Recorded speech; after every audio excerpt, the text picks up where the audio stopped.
राजस्थान के लिए आज का दिन बेमिसाल तो था ही, साथ ही सौगातों से भरा हुआ भी था। सूबे के मुखिया भजनलाल शर्मा ने जो कहा सो किया के नारे को साकार कर दिखाया। ईआरसीपी का सपना 2024 के जाते जाते अब हकीकत साबित हो रहा है। पीएम मोदी ने 1 लाख करोड़ की परियोजनाओं को न सिर्फ हरी झंडी दी, बल्कि राम सेतु नाम देकर प्रदेश के अन्नदाताओं को सबसे बड़ा उपहार दिया। पीएम मोदी के भाषण ने न सिर्फ विकसित भारत की झलक थी, बल्कि मोदी की गारंटी और राजस्थान के 100% घरों तक नल से जल पहुंचाने का दावा भी था। पीएम मोदी ने अपने भाषण में सरकार के 1 साल के कार्यकाल की सराहना की, देरी के लिए कांग्रेस को जिम्मेदार भी ठहराया। उधर पीसीसी चीफ गोविंद सिंह डोटासरा ने भी पीएम मोदी के दौरे पर सवाल उठाया, बल्कि पीएम मोदी से पूछा कि आखिर पीएम मोदी ने इसे राष्ट्रीय परियोजना की अनुमति क्यों नहीं दी। आज बात होगी सबसे बड़ी सौगात की, बात होगी सियासी सवाल और ईआरसीपी के सच होते सपने की। मैं राजस्थान की जनता को, राजस्थान की भाजपा सरकार को 1 साल पूरा करने के लिए बहुत बहुत बधाई देता हूं। आज का उत्सव सरकार के 1 साल पूरा होने तक सीमित नहीं है, राजस्थान के विकास का भी उत्सव है। 20 साल पुराना झगड़ा जल का, आज की जल योजना की सौगात सच में आधुनिक भागीरथ की तरह माननीय प्रधानमंत्री जी का आशीर्वाद हमको मिल रहा है। 17 दिसंबर हमारे लिए आज का दिन बहुत ही ऐतिहासिक दिन है। आज का ये दिन स्वर्ण अक्षरों में लिखा जाएगा। इस महत्वाकांक्षी परियोजना से राजस्थान के 21 जिलों में रहने वाले लगभग 3.25 करोड़ लोगों को सुलभ पेयजल की उपलब्धता के साथ साथ लगभग 2.5 लाख हेक्टेयर नए क्षेत्र में सिंचाई तथा लगभग 1.5 लाख हेक्टेयर क्षेत्र में सिंचाई हेतु अतिरिक्त पानी की व्यवस्था हो सकेगी। को पीकेसी तो बना दिया, लेकिन 90% राष्ट्रीय परियोजना घोषित करके केंद्र का हिस्सा की घोषणा क्यों नहीं की आपने? और इस चर्चा को आगे बढ़ाने के लिए हमारे साथ हमारे मेहमान जुड़ चुके हैं, जिनसे आपको मुखातिब करा देते हैं। हमारे साथ जुड़े हैं महिपाल महिला जी, जो कि बीजेपी से प्रवक्ता हैं। सर, बहुत बहुत स्वागत है आपका। प्रतीक सिंह जी, कांग्रेस से प्रवक्ता, हमारे साथ जुड़ गए हैं। प्रतीक जी, आपका भी बहुत बहुत स्वागत है। साथ ही मिथिलेश जैमिनी जी, राजनीतिक विश्लेषक, हमारे साथ जुड़े हैं। मिथिलेश जी, बहुत बहुत स्वागत आपका। एकलव्य सिंह जी, जो कि विशेषज्ञ हैं, सर बहुत बहुत स्वागत आपका। सबसे पहले महिपाल जी, आपसे ही मैं शुरुआत करूंगा। आज बड़ा दिन था, प्रधानमंत्री यहाँ पर मौजूद थे, 1 लाख करोड़ रुपए की योजनाएं आपने दी, 20 साल पुराना विवाद खत्म किया, बावजूद इसके विपक्ष का असंतोष खत्म नहीं कर पा रहे हैं। सर सौरभ जी, भारतीय जनता पार्टी के राजस्थान प्रदेश में ऐतिहासिक 1 साल पूर्ण होने पर यशस्वी देश के प्रधानमंत्री नरेंद्र मोदी जी, हमारे जल संसाधन मंत्री सीआर पाटिल साहब की मौजूदगी में माननीय मुख्यमंत्री भजनलाल जी और मध्य प्रदेश के मुख्यमंत्री मोहन जी यादव के बीच में जो ईआरसीपी को लेके एक बहुत बड़ी राजनीति कांग्रेस पार्टी कर रही थी, इतनी बड़ी सौगात जो इन दोनों नेताओं ने मिलकर और देश के यशस्वी प्रधानमंत्री के सामने दी है, ये तय मान के चलिएगा कि 21 जिलों में निवास करने वाली जो 21 जिले, जयपुर शहर, जयपुर ग्रामीण, झालावाड़, कोटा, टोंक, बूंदी, बारा, गंगापुर सिटी, सवाई माधोपुर, करौली, धौलपुर, दौसा, भरतपुर, डीग, कोटपुतली, तिजारा, अलवर, ब्यावर, अजमेर, केकड़ी, दूदू में निवास करने वाली 85 विधानसभाओं की 3.25 करोड़ आबादी को सीधा का सीधा फायदा मिलेगा।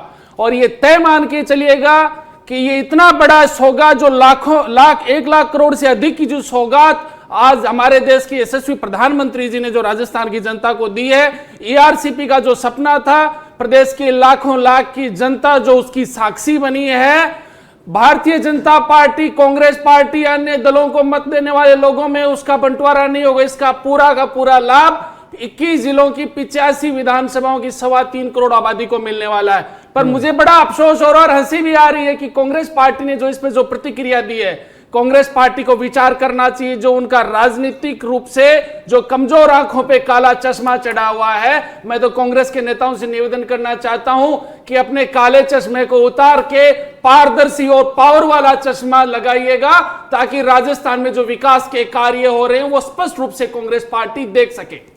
प्रतीक जी, 21 जिलों में जल संकट को खत्म करने वाली परियोजना का जब शिलान्यास होता है, उद्घाटन किया जाता है, ऐसे में फिर भी असंतोष क्यों सर? आप भी चाहते थे कि समस्या का समाधान हो, समस्या का समाधान हो रहा है, फिर क्यों असंतोष है सर? सौरभ भाई, अभी बीजेपी के प्रवक्ता कह रहे थे कि चश्मा नहीं लगाया। मुझे लगता है इन्होंने चश्मा नहीं लगाया, ये देख नहीं पाए। ये आज का जो प्रोग्राम था वो शिलान्यास नहीं था, वो लोकार्पण था ईआरसीपी का, जो बांध हमारी सरकार ने बनाया। तो आप इसी बात से अंदाजा लगा लिए कि हमारी सरकार के कार्यों का उद्घाटन आज भी करके और ये वाहवाही लूट रहे हैं। अब दूसरी बात ये मैं कहूंगा कि जो फरवरी माह के अंदर एक एमओयू साइन हुआ था, वो एमओयू जनता के पास में नहीं है, ना आपके पास है, ना इन प्रवक्ता महोदय के पास में है, ना मुख्यमंत्री जी के पास में है। आज एक और एमओए, मेमोरेंडम ऑफ एग्रीमेंट, कुछ ऐसा कुछ साइन करने का बताया है। क्या उसकी कॉपी किसी के पास है? कल आप और हम इसी चैनल पे, बीजेपी के दूसरे प्रवक्ता थे, वो कह रहे थे कि कल एमओयू दिखा देंगे। तो मैं बीजेपी के प्रवक्ता से कहता हूं कि वो एमओयू दिखा दीजिए, या जो एमओए आज हुआ है वो बता दीजिए। इस प्रदेश की जनता को ये जानने का अधिकार है क्या नहीं है? आप बता दीजिए कि कितना पानी मिलेगा, पानी पे क्या समझौता हुआ है, और अगर पुरानी शर्तों पे ही समझौता हुआ है तो फिर उस समय पे क्यों नहीं हुआ? और अगर नई शर्तों के ऊपर समझौता हुआ है, एमओए आज हुआ है, तो वो नई शर्तें क्या हैं? इसको लटकाने, भटकाने और अटकाने का काम तो खुद स्वयं प्रधानमंत्री मोदी जी ने कहा है। जिस तरीके से आज ये जिलों के नाम लेकर के बोल रहे थे, 2018 के चुनाव में प्रधानमंत्री मोदी जी भी यही बोल रहे थे, अजमेर और जयपुर के अंदर, और हुआ क्या? कुछ भी नहीं हुआ। तो मैं ये पूछना चाहता हूं कि आपके जल बंटवारे के ऊपर क्या आपने मसौदा पेश किया है, वो बताइए। और अगर कुछ एग्रीमेंट हो गया है, कुछ भी हो गया है, तो इसको राष्ट्रीय परियोजना अभी तक क्यों नहीं बनाया गया, वो बता दीजिए। वो कुछ नहीं रहा है, खाली कागज है, ऊपर सिर्फ एक फ्रंट पे छाप करके कर दिया, अंदर का खोल करके दिखा नहीं रहे, क्योंकि अंदर तो खाली कागज है। मैं चैलेंज के साथ कहता हूं कि ये एमओयू जो हुआ है वो दिखा दें, या एमओए जो आज हुआ है वो बता दें। ना इन्होंने देखा है, ना सीएम। महिपाल जी जवाब दे दीजिए। महिपाल जी जवाब दे रहा हूं प्रतीक भाई का। प्रतीक भाई, एक तो क्या पढ़ के नहीं आते हैं? मैं प्रतीक भाई आपसे एक मिनट, अरे सर मैं आपकी, अरे सर आप ही की बात का जवाब दे रहा हूं, एक मिनट। बड़े धैर्य से सर मैंने धैर्य से सुना। पढ़ा है क्या आपने? आप कह रहे हैं, प्रतीक भाई ये कह रहे हैं कि कांग्रेस पार्टी के जो 4 साल 5 साल पहले के जो कार्य, जो सरकार ने पैसा दिया था, उसका लोकार्पण भारतीय जनता पार्टी ने किया। सर 13,600 करोड़ रुपए का गहलोत, माननीय अशोक गहलोत जी ने घोषणा की थी। हुआ 2700 करोड़ रुपए 4 साल में इनसे खर्च हुए। 10,000 करोड़ रुपए खर्च नहीं कर पाए सर। 13,600 करोड़ की घोषणा हुई थी, 2700 करोड़ खर्च हुए। ये तो भला हो न्यायालय का कि आप बांध बेचने जा रहे थे और न्यायालय ने आप पे रोक लगाई और आपको डांट पिलाई। अब आप जिस एग्रीमेंट की बात कर रहे हैं, मैं कह रहा हूं कि हिंदुस्तान के प्रधानमंत्री जिसके साक्षी हो, लाखों लाख की जनता उसकी साक्षी हो, दोनों प्रदेशों के मुखिया उसके साक्षी हो, और आप उसको कह रहे हैं जुमला हो, भगवान आपको सद्बुद्धि दे। जुमला राजस्थान प्रदेश की जनता आपकी नीति को देख रही है कि किस नीयत के साथ कांग्रेस पार्टी काम कर रही है। सर आपको पच नहीं रहा है 3.25 करोड़ की आबादी को जो इतना बड़ा लाभ मिलने जा रहा है, कांग्रेस पार्टी उसको डाइजेस्ट नहीं कर पा रही है। आप अपनी सोच में बदलाव लाइएगा, बचाने की। ठीक है प्रतीक जी, मैं आपके पास आऊंगा। मिथिलेश जी, आज का एक पूरा कार्यक्रम और पिछली सरकार के जो काम है, जैसा कि प्रतीक जी कह रहे हैं कि हम लोगों ने बांध बनाया था, और महिपाल जी फैक्ट रख रहे हैं 13,700 का काम था, लेकिन केवल 2,500 और समथिंग कुछ इसी तरह का पैसा खर्च किया, 10,000 नहीं कर पाए। सर ये राजनीतिकरण के चक्कर में तमाम योजनाएं फंस जाती हैं। देखिए, निश्चित रूप से पॉलिटिक्स से ऊपर उठकर एक डेवलपमेंट का प्रोग्रेसिव स्टेप उठाना होना चाहिए था। अब जहाँ तक डोटासरा जी का बयान है, वो तो बड़ा हंसने वाला बयान है। मुझे सुन आवे हांसी, जल बिच मीन प्यासी। इनके खुद मुख्यमंत्री अशोक गहलोत जी ने कहा था कि हम हमारी ईआरसीपी बनाएंगे, हमें किसी की मदद नहीं चाहिए। जब आपको मदद ही नहीं चाहिए तो आप इनकी पैरवी कैसे कर रहे हैं कि 90% चाहिए। दूसरा इंपॉर्टेंट स्टेप है कि केवल और केवल किसी दुनिया में कोई भी बाप अपने बेटे की हार नहीं पचा पाता। केवल गजेंद्र सिंह शेखावत और अशोक गहलोत की लड़ाई ने पूर्वी राजस्थान को बर्बाद कर दिया, क्योंकि जोधपुर का एक ही गांधी, मारवाड़ का एक ही गांधी, अशोक गहलोत। उस नारे को मेंटेन करने के चक्कर में 3.25 करोड़ लोगों के घरों पे पानी नहीं है, उनकी शादियां नहीं हो रही उन गांवों के, उनको बदहाल किया। और 2005 में जिस मनमोहन सिंह जी, जिनको ये बहुत आदर्श मानते, उन्होंने इसको राष्ट्रीय परियोजना का दर्जा दे दिया था ना। जब राजस्थान में वसुंधरा जी थे और मध्य प्रदेश में शिवराज जी थे, फिर 2005 में वसुंधरा जी ने इसलिए उसका उद्घाटन नहीं कराया कि पत्थर पर मनमोहन सिंह जी का नाम नहीं लग जाए, और उन्होंने सोचा अगला टर्म जीत जाऊंगा, हार गई। फिर अशोक गहलोत जी आए, फिर अशोक गहलोत जी तो बहुत संवेदनशील गांधीवादी है, फिर मनमोहन सिंह जी के प्रोजेक्ट को 5 साल लेके क्यों बैठे रहे? फिर वसुंधरा जी आई, फिर वसुंधरा जी को 17 में याद आई। तो कुल मिलाकर पूर्वी राजस्थान का बेड़ा गर्क किया गया इन सियासतदारों के द्वारा। पहली बार कोई पूर्वी राजस्थान का किसान का बेटा मुख्यमंत्री बना है तो उसे पीड़ा पता है कि गांव में शादियां नहीं हो रही है, महिलाएं दूर दूर से पानी लेके आती है और बहुत भारी समस्या है।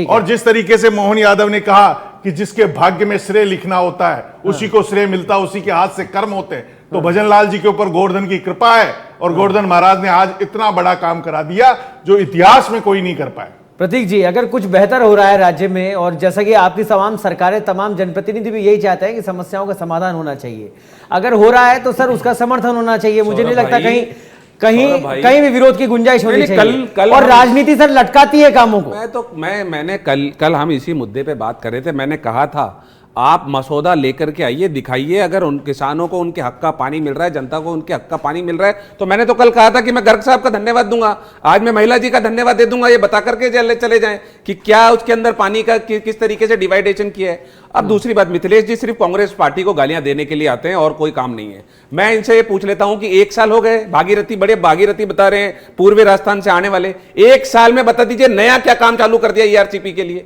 एक काम बता दीजिए जो नया चालू कर दिया हो। और ये जो बता रहे थे कि 45,000 करोड़ रुपए की परियोजना हो गई है और उसके अंदर अगर राष्ट्रीय परियोजना घोषित होती है तो कांग्रेस सिर्फ राजस्थान की सरकार को 3500 करोड़ रुपए शायद खर्च करने हैं। तो अब ये महिला जी ने बता दिया कि 2700 करोड़ रुपए हम खर्च कर चुके हैं ऑलरेडी।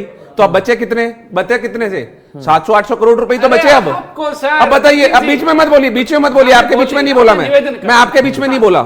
तो मैं ये बोल रहा हूं कि महिला जी मुझे बोल रहे थे पढ़ के नहीं आए, आपने एमओयू पढ़ा है, आपने एमओए पढ़ा है क्या? केन बेतुआ का जब हुआ था, राष्ट्रीय परियोजना घोषित किया था, जब उत्तर प्रदेश और मध्य प्रदेश के बीच में जब एग्रीमेंट हुआ था, जब डीपीआर साइन हुई थी, तो क्या वो एमओयू पब्लिक नहीं किया गया था? पब्लिक प्लेटफॉर्म पे वो एमओयू। तो ऐसा क्या छुपाया जा रहा है जो मध्य प्रदेश और राजस्थान के बीच में हो रहा है? ऐसा क्या छुपाया जा रहा है कि एमओए सिर्फ और सिर्फ इसी का नहीं दिखाया जा रहा, बाकी सारी राष्ट्रीय परियोजना एमओयू दोनों के सार्वजनिक क्यों नहीं किया जा रहा? जवाब लूंगा मैं महिपाल जी से, लेकिन पहले एकलव्य जी, आज का जो प्रधानमंत्री का दौरा था और जो सौगातें उन्होंने दी, इस पूरे परिदृश्य को, इस समस्या को किस तरह से देख पा रहे हैं राजस्थान की परिप्रेक्ष्य? देखिए सौरभ जी, सबसे पहले तो आपके दर्शकों के लाभ के लिए बता दूं कि राजनीति तो होती रहेगी, परंतु एग्जैक्टली ये ईस्टर्न राजस्थान कनाल प्रोजेक्ट ईआरसीपी है क्या, ये समझना बहुत आवश्यक है कि, और उसी से पता चलेगा कि इसमें क्रेडिट लेने की होड़ क्यों लगी हुई है।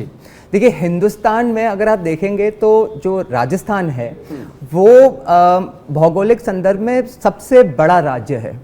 भारत की लगभग 10% भूमि जो है वो राजस्थान में ही है, परंतु यहाँ पे जो जिसे हम कहते हैं ग्राउंड वाटर, वो सिर्फ करीब लगभग 0.25% और सरफेस वाटर भी करीब 1% के आसपास ही है।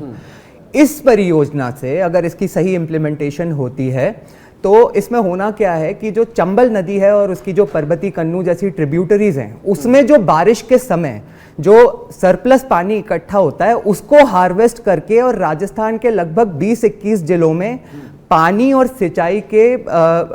सिंचाई और पीने के पानी का समाधान होना है। अब देखिए कि इसका जो राजनीतिक परिप्रेक्ष्य है उसमें भी आपको बता दूं कि जैसे जो मोदी जी के लिए कहा जा रहा है कि भाई वो 9 दिन में दूसरी बार राजस्थान आ गए, क्योंकि यहाँ पे क्या एक अवसर है जहाँ पे कि मतलब एक डबल ही नहीं, एक तरह से ट्रिपल इंजन की सरकार का ताकत दिखाने का अवसर है, क्योंकि इसमें राजस्थान की, मध्य प्रदेश की और केंद्र सरकार तीनों की ही एक अहम भूमिका है। और उसी तरह से इसका एक ये भी देखेंगे जो इसका एक राजनीतिक परिप्रेक्ष्य है कि अगर आप बीते विधानसभा चुनाव देखेंगे जिसमें कि कांग्रेस मतलब पावर रिटेन नहीं कर पाई, उसमें क्या हुआ था कि पूर्वी राजस्थान जो है उसमें वो अपनी सीट्स को रिटेन नहीं कर पाई थी। उसी तरह से लोकसभा चुनाव में भाजपा भी जो एक तरह से आधी हो गई, वो भी पूर्वी राजस्थान में अपनी सीटों को रिटेन नहीं कर पाई थी। तो जो पूर्वी राजस्थान है वो जिसे कहते हैं ना एक अंग्रेजी में कि टफ नट टू क्रैक, एक कठिन क्षेत्र है। तो यदि अगर इसकी सक्सेसफुल इंप्लीमेंटेशन होती है तो आने वाले 2028 के विधानसभा चुनाव और 2029 के लोकसभा चुनाव दोनों में ही भाजपा को एक तरह से बड़ा फायदा हो सकता है। ठीक है, तो लंबे फायदे के लिए इस तरह के कार्यक्रमों को किया जा रहा है और धरातल पर सर जब उतरेगा वो ज्यादा मैं समझता हूँ कि महत्वपूर्ण है कि जल्द से जल्द उस पर काम भी हो और लोगों को फायदा मिलना शुरू हो सके। महिपाल जी, ठीक है, एमओयू और एमएयू सर सार्वजनिक करने में कहां दिक्कत आ रही है? बार बार हर मंच से कांग्रेस विपक्ष के तमाम दल यही बात कह रहे हैं कि सार्वजनिक कर दीजिए, किसका कितना पानी का बंटवारा है वो साफ हो जाएगा। तो फैक्ट सर सामने रख दीजिए। बिल्कुल 100%। मैं तो प्रतीक जी की इस बात से सहमत हूं। प्रतीक जी जिस मेमोरेंडम ऑफ एग्रीमेंट की बात कर रहे हैं, बिल्कुल आपको दिखाया जाएगा। आप प्रतीक जी को व्यक्तिगत भी और आपके चैनल पर, अरे भैया रुकिए ना, एक मिनट रुकिए ना आप। आज प्रतीक जी ने माननीय प्रधानमंत्री जी का पूरा भाषण नहीं सुना, जहां तक मैं प्रतीक जी को समझ पा रहा हूं। 2 करोड़ अरे भाई साहब, आप सुनिए, भाषण पे मत देश का देखना है। अरे सर सुनो ना, आपके जुमलों पे मत जाइए। मैंने आपकी बात सुनी, तो मैं ये निवेदन करूंगा कि आप मेरा जवाब तो आप सुने। देश के यशस्वी प्रधानमंत्री, हमारे जल संसाधन मंत्री, दोनों प्रदेशों के मुखिया और लाखों लाख की प्रदेश की जनता इस बात की गवाह है कि 3.25 करोड़ की आबादी, जो प्रदेश का बहुत बड़ा क्षेत्र है, उसको एक बहुत बड़ी सौगात भारतीय जनता पार्टी की सरकार देने जा रही है, जिसके लिए भारतीय जनता पार्टी की सरकार ने सरकार बनते ही संकल्प लिया था, वो पूरा होते जा रहा है। अब कांग्रेस पार्टी को ये चीजें डाइजेस्ट नहीं हो रही है। कांग्रेस पार्टी के जो प्रदेश के मुखिया हैं उनके बयान भी, कांग्रेस पार्टी के प्रवक्ताओं के बयान भी, वो भी रटे रटे आ रहे हैं। माननीय मुख्यमंत्री मध्य प्रदेश ने आज, जो प्रधानमंत्री जी जब उस सभा में थे, उन्होंने ये कहा कि दोनों ही प्रदेशों का जो 10% पैसा और 90% पैसा जो केंद्र से मिलेगा। इसका मतलब ये मान के चलेगा कि राष्ट्रीय परियोजना तो ये घोषित होने वाली है। अब एक मिनट मेरी बात सुनिएगा, आप कह देना।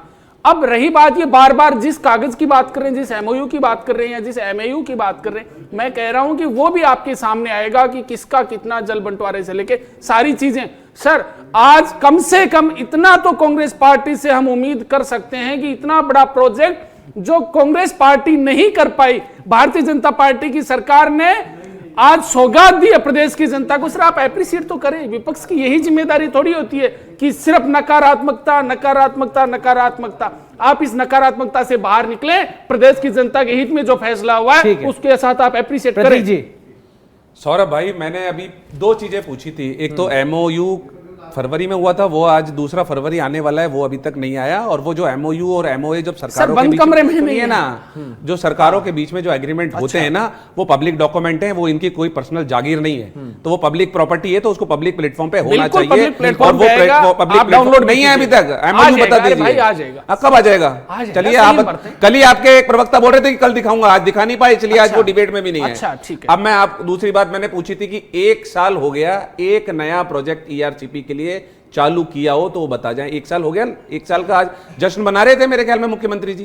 एक काम बता दीजिए कि 21 जिलों में जो ईआरसीपी के लिए एक काम किया हो। ये एमओयू और एमओए का जो खेल कर रहे हैं ना, वो सिर्फ दिखावे के लिए कर रहे हैं कि हाँ कुछ तो हमने किया है, कुछ कर दें, खाली पन्ने लेकर के घूम रहे हैं। अब मैं दूसरी बात बताता हूं आपको ये बड़ी इंटरेस्टिंग बातें जाननी चाहिए। जो नया एमओयू हुआ है वो बोल रहे हैं कि हम नई डीपीआर बनाएंगे, और पिछली डीपीआर पे इनकी सरकार ने ऑब्जेक्शन उठाया था। तो मेरे पास में सामने खबर पड़ी है 22 सितंबर 2022 की। राज्य सरकार के जो आपत्ति थी उसके ऊपर जो केंद्रीय जल शक्ति मंत्रालय है, उन्होंने अपनी कंपनी जो उनके साथ संबद्ध है वेपॉक्स लिमिटेड, उससे उन्होंने जवाब मांगा था कि ये डीपीआर सही है या नहीं है, ये 75% डिपेंडेबिलिटी पे होनी चाहिए या 50 पे सही है। तो वेपॉक्स ने जवाब दिया था कि ये बिल्कुल सही है, और उन्होंने ये बताया था कि 50% डिपेंडेबिलिटी के ऊपर और भी बहुत सारी जगह चल रही हैं जिनको राष्ट्रीय परियोजना का नाम दिया गया, जैसे कावेरी बेसिन पे बने कोडागर, इगलायू, इग्याइज, अर्कावती और बहुत सारे ऐसे जो बांध हैं जो राष्ट्रीय परियोजना में शामिल किए गए। तो सिर्फ उस समय से अटकाना, भटकाना और लटकाना सिर्फ ये हुआ, और आज भी वही हो रहा है। आज भी आपको बताया नहीं जा रहा है, क्योंकि मैं आपको बता दूं क्यों नहीं बताया जा रहा, अब ये भी बता देता हूं। क्योंकि ये इन्होंने बोला कि हम 75% डिपेंडेबिलिटी से नीचे राष्ट्रीय परियोजना घोषित नहीं करेंगे, और अगर 75% डिपेंडेबिलिटी हो जाएगी तो वो सिर्फ पीने के पानियों की परियोजना बनकर के रह जाएगी, जो पिछले दिनों हमने आप गजेंद्र सिंह शेखावत जी को कहते हुए भी सुना था कि इसको पीने के पानी की परियोजना बना दीजिए। और इसीलिए नहीं दिखा रहे क्योंकि वहां के जो किसान है उनको सिंचाई के लिए पानी नहीं मिलेगा, इसीलिए छुपाया जा रहा है। सारे सिर्फ इसलिए छुपाया जा रहा है, दिमाग में भरी हुई। महिपाल जी, मैं आपके पास आ रहा हूं। मिथिलेश जी, इस पूरे घटनाक्रम को, इस आरोप प्रत्यारोप को एमएयू सार्वजनिक नहीं किया जा रहा, तमाम तथ्य अभी प्रतीक जी भी रख रहे हैं। सर क्या कारण क्या समझ पा रहे हैं इन पूरी चीजों का? क्या वास्तविकता है इन आरोपों के अंदर? देखिए, राहुल गांधी जी खुद कहते हैं कि इंडिया यूनिट ऑफ स्टेट्स है, सब स्टेट्स हैं, सब स्टेट्स के अपने राइट्स हैं, और वो डेमोक्रेटिक वे में और डिप्लोमेसी से ही चल सकता है। आज हालात ये है, ये कांग्रेस कह तो रही है, जब इनकी सरकार थी और करौली में पांचना बांध था, उससे इनके जो इंपॉर्टेंट चीज है कि इनके रामकेश मीणा जी उपनेता प्रतिपक्ष हैं, वो गंगापुर के लिए पानी नहीं दिलवा पाए। तो पानी ऐसी चीज है कि कोई भी राष्ट्र, कोई भी राज्य पहले अपना करेगा।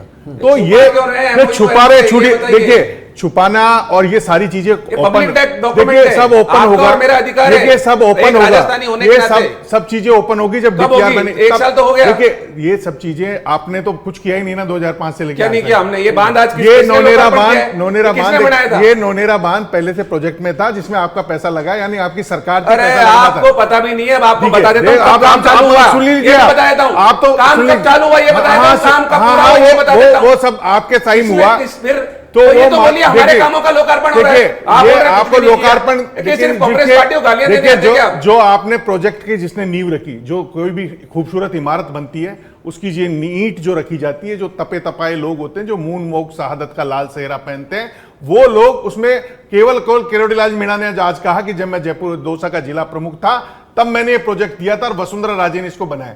अब उसको आपने मनमोहन सिंह के साइन के बाद राष्ट्रीय परियोजना थी, आपके मुख्यमंत्री अशोक गहलोत जी ने क्यों लटकाया उसका जवाब नहीं देते। दूसरा इंपॉर्टेंट चीज है, हमने लेटर लिखे देखिए वो लेटर और सारी दूसरा जो इंपॉर्टेंट है, देखिए दूसरा जो इसमें देखिए दूसरा जो इंपॉर्टेंट फैक्टर है कि आज ये भजनलाल जी के लिए या मुख्य प्रधानमंत्री जी के लिए कुछ भी कहेंगे तो वो उसका जवाब दे देंगे, लेकिन क्योंकि अगर भजनलाल जी के लिए कहेंगे तो मोदी जी को पसंद नहीं आएगा। लेकिन इनके कार्यकाल में सचिन पायलट को जो बुरा भला कहा गया वो सोनिया गांधी पचा गई। तो बिना ईआरसीपी की बात है, ये ईआरसीपी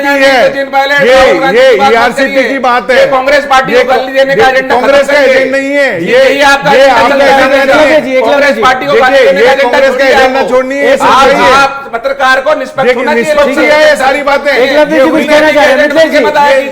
प्रतीक जी एक मिनट रुक जाइए। एकलव जी, सौरभ जी मैं समझता हूं कि ये एक बहुत ही बड़ी और कॉम्प्लेक्स परियोजना है, जिसमें कि जैसा अभी हम सब ने डिस्कस भी करा कि कई सरकारें आई हैं, गई हैं, दो स्टेट्स और सेंटर की सरकार इसमें एक तरह से इन्वॉल्व है, उनकी भूमिकाएं हैं।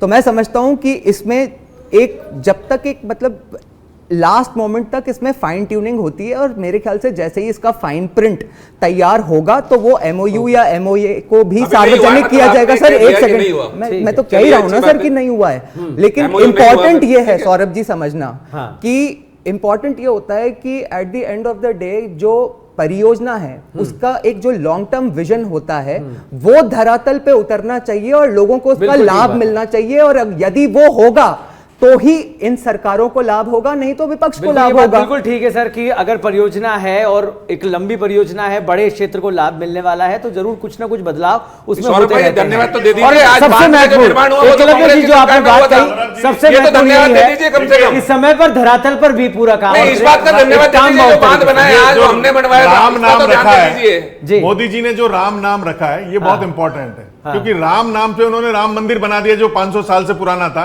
तो ईआरसीपी पूरा होगा, ये इनकी एक गारंटी मोदी जी देके गए। ठीक है, हाँ, क्लोजिंग कमेंट गारंटी देते हैं, लेकिन महिपाल जी बोलिए, बताइए प्रतीक जी कैसी बातें करते हैं। प्रतीक जी की सबसे बड़ी कमजोरी है कि ये वही सुनते हैं जो उनको कानों को अच्छा लगता है, बाकी सुन नहीं पा रहे।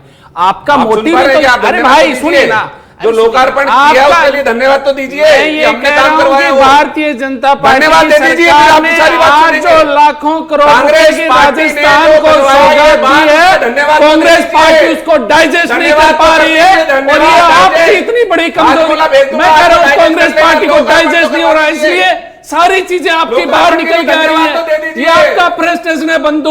मैं कह रहा हूँ राजस्थान की जनता को जो इतनी बड़ी सौगात। ठीक है महिपाल जी, प्रतीक जी, महिपाल जी, प्रतीक जी, दो बड़ी पार्टियां हैं और आपका सभी का सर मैं दे देता हूं धन्यवाद।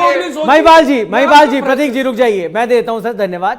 दोनों बड़ी पार्टियां हैं, दोनों को बारी बारी से राजस्थान की जनता ने मौका दिया है राजस्थान में काम करने का। आपने काम किया है जनता के लिए, जनता धन्यवाद भी देती है, धन्यवाद देती है आपकी सरकार के माध्यम से। विपक्ष की जिम्मेदारी और महत्वपूर्ण सर यही है, मुझे लगता है राजनीति से ऊपर उठ के, जैसा कि हमने चर्चा में भी बातचीत की, ऊपर उठ के अगर बिल्कुल, कुछ मैं ऊपर उठ के धन्यवाद स्वागत दूंगा। योग्य मैं बात तो यूं है तो रहा स्वागत है। किया जाना चाहिए। अभी धन्यवाद दूंगा। 1 लाख करोड़ और से ज्यादा की और मैं कह रहा हूं सर, अगर बेहतर कुछ हो रहा है तो आपसी सहमति बनना बेहद जरूरी है। आप सभी का बहुत बहुत धन्यवाद। इस चर्चा का पात्र बनने के लिए आपसी सहमति बेहद जरूरी है। तमाम सरकारों का अपना अपना योगदान होता है राज्य के विकास में, देश के विकास में, और चाहे वो कांग्रेस पार्टी हो चाहे भारतीय जनता पार्टी, उन्होंने दोनों ने ही, सभी पार्टियों ने अपना अपना योगदान भी निभाया है। अब बात है ईआरसीपी योजना की, तो एमओयू दोनों जनता के सामने आए, पारदर्शिता से काम हो और जनता को इसका लाभ मिले, यही जनता चाहती है। फिलहाल के लिए इस चर्चा में इतना ही। देश और दुनिया की तमाम खबरों के लिए आप देखते रहिए सच बेधड़क। नमस्कार।